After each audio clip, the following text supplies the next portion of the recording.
syukur kepada Tuhan ya, karena Tuhan Yesus baik dalam hidup kita. Karena sepanjang hari sampai pada saat ini, bulan demi bulan, dan ini sudah di pertengahan tahun bisa dikatakan, tetapi kita melihat bagaimana jemaat Tuhan terpelihara di masa sukar. Kita rasakan artinya bahwa benar-benar pemeliharaan Tuhan itu nyata di dalam kehidupan saya dan saudara. Itu harus kita rasakan. Pemeliharaan Tuhan itu begitu luar biasa. Sekalipun dia tidak terlihat, saudara, tetapi dia dengan roh penolong, dengan roh penghibur, dengan roh kekudusan kemuliaan, dia hadir bagi saya dan saudara. Sehingga sampai pada saat ini, kita semua dapat berkumpul di tempat ini tanpa ada terkena satu penyakit pun. Amin. Zaman sekarang, saudara, nyawa sangat mudah untuk hilang. Zaman sekarang kematian itu sudah biasa terlihat. Tidak lagi seperti itu, kematian itu seperti berita-berita yang gimana. Tetapi itu sudah terlihat biasa. Karena apa? Karena tibalah memang sudah saatnya puncak kedatangan daripada Yesus Kristus akan segera dinyatakannya bagi hidup saya dan saudara. Oleh karena itu, saudara-saudara yang terkasih dalam Tuhan, saya pun mengucap syukur kepada Tuhan. Karena sampai pada saat ini pun saya masih merasakan bahwa Tuhan memberikan saya kesempatan untuk memberikan firman Tuhan kembali kepada setiap kita. Oleh karena itu, mari kita belajar kembali dengan firman Tuhan. Amin. Amin. Mari kita buka langsung dari Lukas. Lukas di pasal yang ke-22. Kita akan buka kembali, kita akan belajar kembali firman Tuhan ini di dalam Lukas. Lukas di pasal yang ke-22 ayat 31 sampai ayat yang ke-34. Saya ambil saja ayat dari pertengahan, karena ini percakapan waktu perjamuan malam. Dan perikopnya juga percakapan waktu perjamuan malam. Oleh karena itu saya akan bacakan firman Tuhan. Simon, Simon, lihat, iblis telah menuntut untuk menampi kamu seperti gandum. Tetapi aku telah berdoa untuk engkau supaya imanmu jangan gugur. Dan engkau, jikalau engkau sudah insaf, kuatkanlah saudara-saudaramu. Jawab Petrus, Tuhan, aku bersedia masuk penjara dan mati bersama-sama dengan engkau. Tetapi Yesus berkata, aku berkata kepadamu, Petrus, hari ini ayam tidak akan berkokok sebelum engkau 3 kali menyangkal bahwa engkau mengenal aku. Amin. Saudara-saudari yang terkasih dalam Tuhan, saya ambil ayat dari pertengahan saja. Ini bukan hanya sekedar berbicara tentang penyangkalan. Penyangkalan mungkin kita pada saat ini tidak seperti bagaimana Petrus di zaman Yesus. Penyangkalan yang ada pada saat sekarang ini, saudara, dibuktikan dengan sikap kita. Sikap hati, sikap pikiran, kehidupan kita. Itulah yang dimaksud dengan penyangkalan pada zaman sekarang. Penyangkalan artinya apa? Penyangkalan kalau kita tahu, menolak, saudara. Menolak. Kita melihat bagaimana Petrus. Petrus adalah salah satu dari 12 murid Yesus. Dan Petrus bisa dikatakan dia adalah ketua regu di dalam rasul. Pada zaman Yesus sendiri, Petrus sendiri adalah ketua daripada para rasul itu sendiri, saudara-saudara yang terkasih. Dan Petrus adalah rasul yang paling vokal, rasul yang paling aktif, rasul yang paling sering berbicara, rasul yang sering mengemukakan pendapat, mengemukakan pertanyaan. Petrus. Oleh karena itu, saudara-saudara yang terkasih dalam Tuhan, sehingga Petrus terkenal dengan murid yang paling vokal. Saudara-saudara yang terkasih, kita melihat bagaimana ayat demi ayat tadi. Dikatakan di ayat 31, Simon, Simon, lihat, iblis menuntut untuk menampi kamu seperti gandum. Saat-saat sekarang ini, saudara-saudara yang terkasih, iblis menuntut kepada Allah agar kita juga masuk di dalam perangkatnya. Kenapa itu diizinkan Allah iblis menuntut, mendesak, karena Allah ingin melakukan pemurnian di dalam hidup saya dan saudara. Tidak lebih daripada pemurnian. Karena orang-orang yang masuk ke dalam kerajaan sorga adalah orang-orang yang mau dimurnikan, orang yang mau dibentuk, orang yang mau hidup di dalam kebenaran Tuhan, dipimpin oleh roh itu. Saya pernah katakan, saudara-saudari, ketika saya berkhotbah di tempat ini, saya pernah katakan, ada orang hidup dipenuhi oleh roh. Tetapi yang harus kita tahu, sikap hidup yang benar adalah hidup dipimpin oleh roh. Banyak orang hidup dipenuhi oleh roh. Banyak saudara-saudara yang terkasih. Kita lihat di gereja-gereja semua, banyak hidup yang dipenuhi oleh roh. Seperti apa dipenuhi oleh roh? Hidup berbahasa roh. Dia dipenuhi oleh roh. Itu kan syarat-syaratnya. Berbahasa roh. Tapi hidup yang dipimpin oleh roh itu adalah hidup yang benar-benar hidupnya telah ditaruhnya, diletakkannya kepada Roh Kudus. Dan hidupnya terjaga, saudara. Dia bisa menjaga. Dia benar-benar bisa menjaga hidupnya di dalam Tuhan. Dia benar-benar menghargai pengorbanan Yesus. Dia benar-benar menghargai pekerjaan Roh Kudus di dalam kehidupannya. Sehingga dia bisa menjaga. Itu bedanya hidup dipenuhi dengan dipimpin oleh roh. Maka hidup kita belajar untuk terus kita, saya dan saudara. Dan mari kita tetap berdoa agar hidup kita dipimpin oleh roh itu. Hidup dipimpin oleh roh. Oleh karena itu kita melihat bagaimana Petrus sendiri, saudara-saudara yang terkasih. Setiap manusia pasti punya kelemahan. Petrus sendiri adalah orang yang terbatas, saudara. Bukan dia murid Yesus, bukan berarti dia tidak terbatas. Bukan dia murid Yesus, bukan berarti dia kuat. Tetapi Petrus juga punya kelemahan. Saya dan saudara juga punya kelemahan. Oleh karena itu kita melihat bagaimana Petrus di dalam menghadapi kelemahannya. Bukan dia seperti orang-orang yang benar-benar kuat, tetapi dia semakin mengerti bagaimana mengatasi kelemahan itu.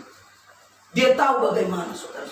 Kita belajar untuk hal itu, saudara-saudari yang terkasih dalam Tuhan. Dikatakan di sini, saudara, Simon, Simon, lihat iblis telah menuntut untuk menampi kamu seperti gandum. Artinya apa, saudara-saudara yang terkasih? Artinya iblis tidak tinggal diam. Dikatakan di dalam 1 Petrus 5 ayat 8 berkata bahwasanya iblis seperti singa yang mengaum-ngaum, yang siap menerkam siapa saja. Hari ini iblis itu semakin gencar dan bekerja di dunia ini, di dalam kehidupan saya dan saudara. Oleh karena itu mari kita belajar memperhatikan samping kiri kanan kita. Bagaimana pekerjaan iblis itu telah melingkari hidup kita, saudara. Kita belajar bagaimana supaya tubuh kita ini tidak tercabik-cabik. Kita tidak terikut akan godaan-godaan iblis itu. Mari kita belajar. Oleh karena itu Tuhan berkata, jagalah kekudusan. Jagalah kekudusan. Karena tanpa kekudusan tidak seorang pun dapat yang melihat aku. Tanpa kekudusan tidak seorang pun dapat melihat aku. Tanpa kekudusan tidak ada seorang pun yang dapat bertemu dengan Tuhan. Tanpa kekudusan. Belajar kita menjaga kekudusan pikiran, hati. Hati mengapa dikatakan dalam firman Tuhan di Amsal 4 ayat 23 berkata, jagalah hatimu dari kewaspadaan. Kenapa? Karena hati tempat Roh Kudus berdiam. Amin. Oleh karena itu kita jaga. Karena Roh Kudus diam di sini, di dalam hati saya dan saudara. Oleh karena itu dikatakan jagalah hatimu dari segala kewaspadaan. Dari segala alur-alur dunia ini, dari segala kemegahan dunia ini. Karena dari situ terpancar kehidupan. Karena dari situ Yesus akan memberikan terang di dalam hidup saya dan saudara. Mari kita belajar selalu. Kita melihat bagaimana pada masa-masa sekarang ini, saudara. Ada berita mengatakan bahwa Tanjung Sari sudah lockdown. Johor sudah lockdown. Dan kita tidak tahu berapa tempat lagi yang lockdown di kota Medan. Tetapi kita melihat bahwa saya dan saudara saat sekarang ini tetap beribadah di tempat ini. Bukan tidak jauh rumah-rumah kita. Ada yang jauh kan? Seperti Oslin di Aksara. Aksara datang ke sini, saudara. tapi dia tetap aman. Tetap merasakan aman. Karena apa, saudara-saudara yang terkasih? Tuhan tahu, yang penting kita jagalah. Kita jaga diri kita dengan baik. Jangan pula kita ya kan, entah di luar sana, nggak adanya apa-apa ini, nggak ada apa-apa. Belajar kita tetap menjaga. Karena kalau ketika kita dengan polos-polos kita mau menjaga diri kita, Tuhan lebih dari menjaga kita. Tuhan lebih dari menjaga kita, saudara-saudara yang terkasih. Oleh karena itu mari kita lihat bagaimana di sini diizinkan iblis itu bekerja. Diizinkan iblis itu mau menguasai daripada Petrus sendiri, saudara-saudara yang terkasih. Dan itu memang diizinkan Allah sendiri. Mari kita buka dulu dari Ayub. Ayub di pasal yang ke-1. Ayub pasal yang ke-1. Saya bacakan di sini. Kita tahu Ayub adalah orang yang saleh. Dia adalah orang yang bisa dikatakan dengar-dengaran dengan Tuhan. Dia bisa dikatakan orang yang taat kepada Tuhan. Kita melihat di ayat yang ke-10. Bukankah engkau yang membuat pagar sekeliling dia dan rumahnya serta segala yang dimilikinya? Apa yang dikerjakannya telah kau berkati. Dan apa yang dimilikinya makin bertambah di negeri itu. Tetapi ulurkanlah tanganmu dan jamahlah segala yang dipunyainya. Ia pasti mengutuki engkau di hadapanmu. Maka firman Tuhan kepada iblis, nah, segala yang dipunyainya ada dalam kuasamu. Hanya janganlah engkau mengulurkan tanganmu terhadap dirinya. Kemudian pergilah iblis dari hadapan Tuhan. Di ayat yang ke-12 ini ada izin yang diberikan dari Allah sendiri kepada iblis, saudara-saudari. Kita melihat bagaimana iblis tidak akan suka melihat anak-anak Tuhan bersuka cita. Tidak akan suka iblis melihat anak-anak Tuhan dipenuhi damai sejahtera. Ayub bersuka cita. Ayub damai sejahtera. Hidupnya diperlengkapi. Tetapi dari situ iblis melihat bahwa Ayub itu mungkin karena diberkati Tuhan, sehingga terlindungi, sehingga terjaga. Coba Tuhan gak ada, pasti dia gak seperti itu. Coba Tuhan gak memberkati, pasti dia akan mengutuk Tuhan. Tetapi kita melihat bagaimana Allah memberikan izin. Allah memberikan izin, saudara. Surat izin mencobai. Oleh karena itu Allah memberikan itu kepada iblis sendiri untuk mencobai Ayub, untuk membuat Ayub tidak mengenal Tuhan, untuk membuat Ayub mengutuki Tuhan. Ada banyak cara-cara iblis yang dilakukannya, dan kita bisa melihat bagaimana Ayub sampai benar-benar tidak mempunyai apa-apa lagi.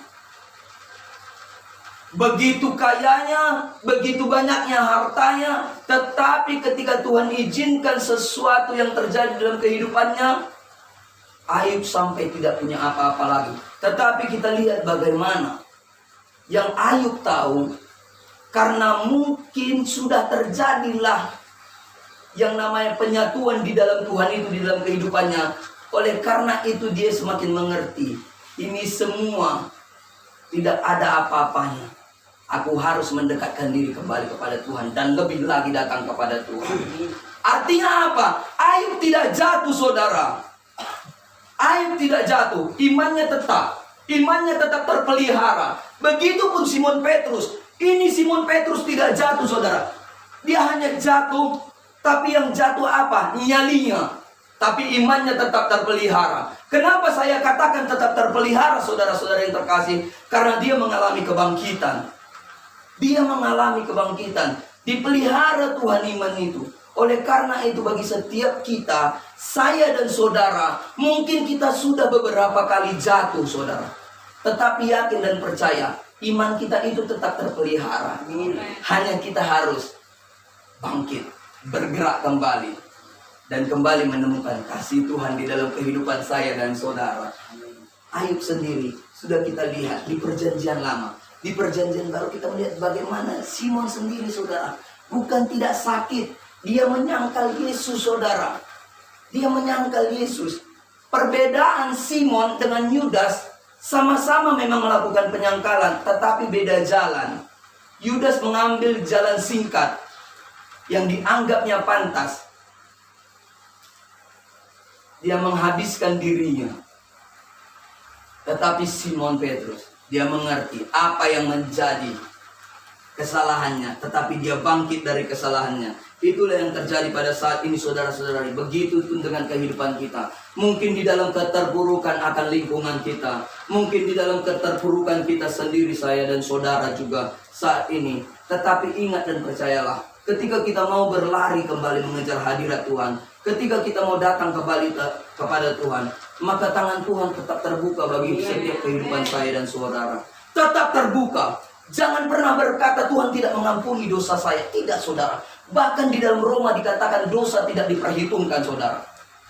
Mau dosa kita segudang, 2 gudang, 3 gudang, 4 gudang, ketika kita berbalik kepada Tuhan, maka dosa kita akan diampuni. Diampuni. Hari ini saudara-saudara yang terkasih dalam Tuhan, kita adalah jemaat yang terberkati. Jemaat yang diberkati. Jemaat yang tetap akan menerima keselamatan Tuhan. Saya percaya itu, saudara-saudara yang terkasih dalam Tuhan. Kita seperti Petrus yang mungkin jatuh, tetapi kita akan terus bangkit lagi. Mari kita lihat dulu betapa dahsyatnya Petrus ini di dalam pengakuannya. Di dalam Markus, di pasal yang ke-8. Markus yang ke-8, saya akan bacakannya.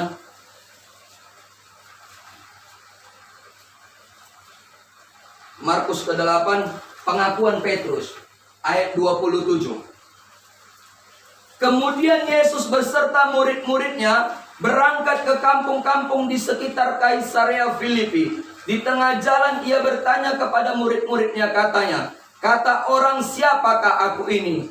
Jawab mereka, ada yang mengatakan Yohanes Pembaptis, ada juga yang mengatakan Elia, ada pula yang mengatakan seorang dari para nabi. Ia bertanya kepada mereka, tetapi apa katamu? Siapakah aku ini? Maka jawab Petrus, engkau adalah Mesias.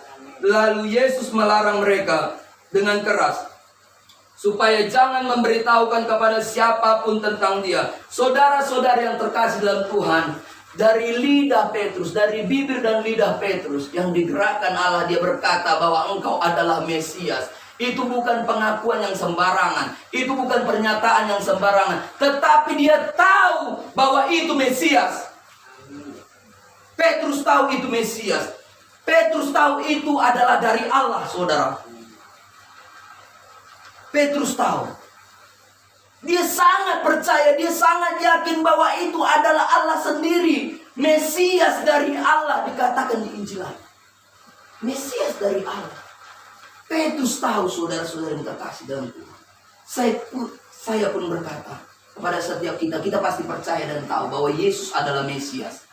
Yesus adalah Mesias. Itu satu pengakuannya Petrus sendiri. Itu bukan pengakuan yang sembarangan. Tetapi di dalam pengakuan dia ada juga penyangkalannya, saudara. Dan itu pun adalah gambaran pribadi setiap kita manusia, ukiran tangan Allah. Terkadang di dalam kehidupan kita, mungkin seringkali kita berkata, Yesus adalah Tuhan. Yesus adalah Tuhan. Tetapi terkadang kita ketika dihadapi pencobaan, ketika kita mengalami yang namanya badai-badai kehidupan, di mana Tuhan? Di mana Tuhan? Kenapa seperti ini Tuhan? Kenapa seperti ini? Itu adalah gambaran, Petrus adalah gambaran pribadi saya dan saudara. Tetapi bagaimana gambaran yang sudah kita lihat, yang sudah kita baca, dan ini adalah nyata dan benar.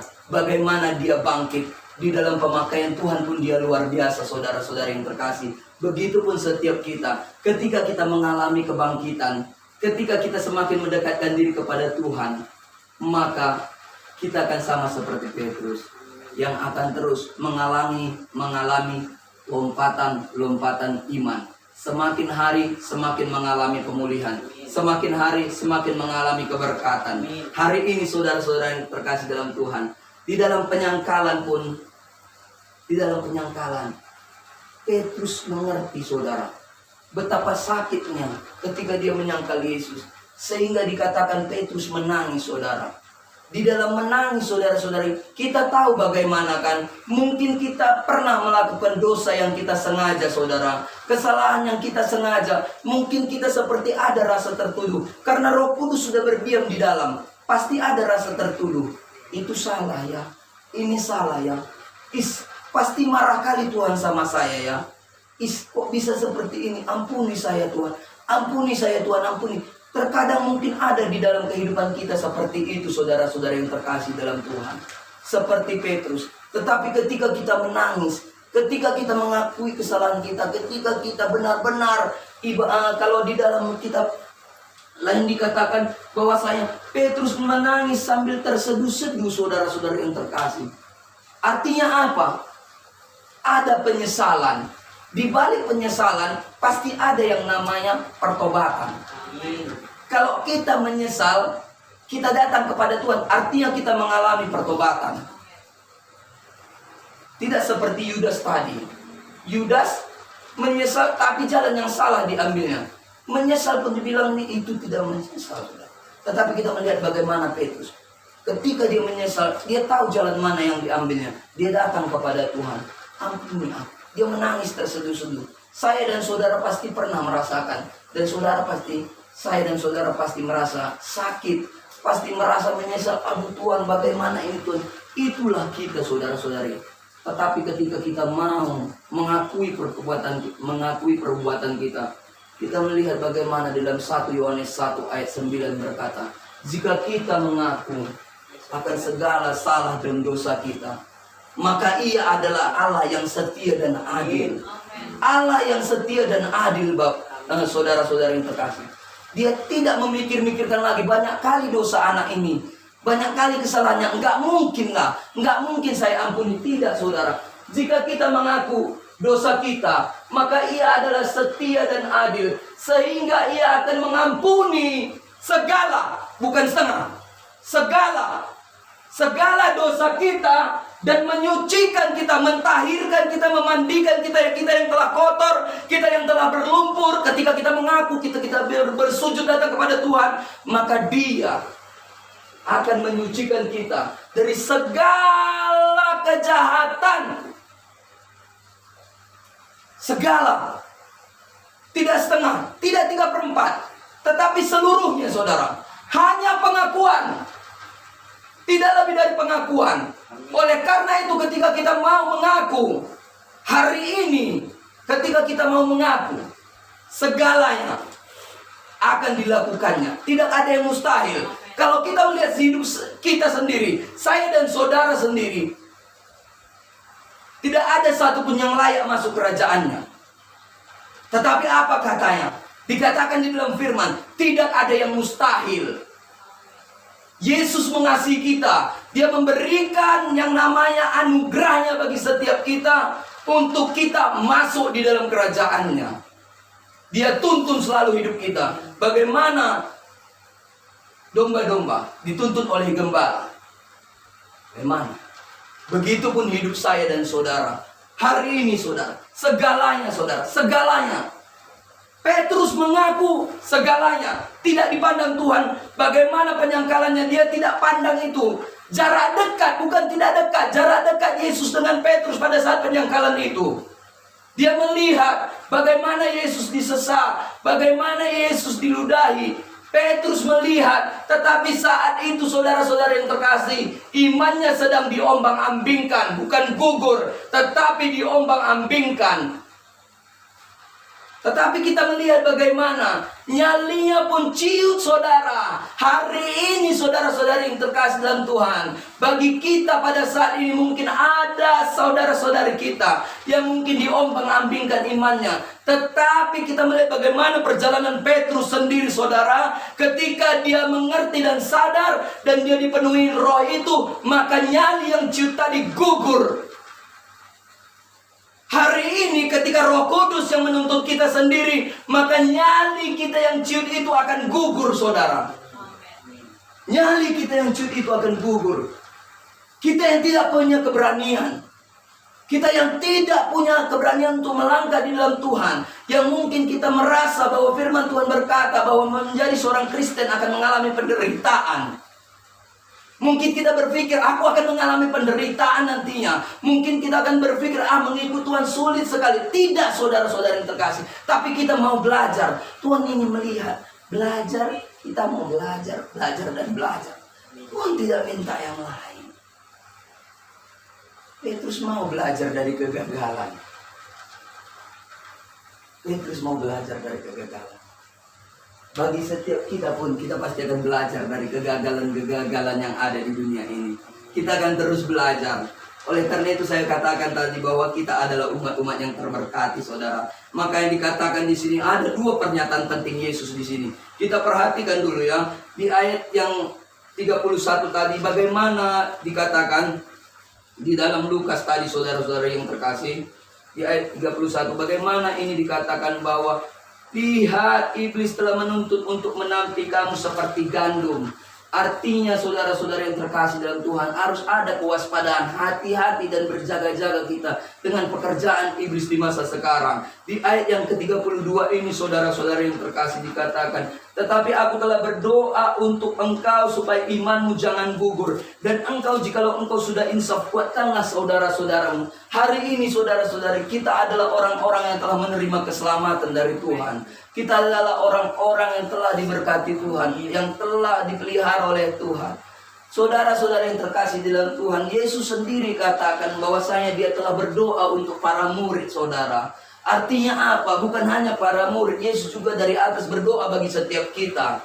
Untuk kita tetap menerima keselamatan, untuk kita tetap setia di dalam Dia. Dan mari kita juga berdoa bagi saudara-saudari kita.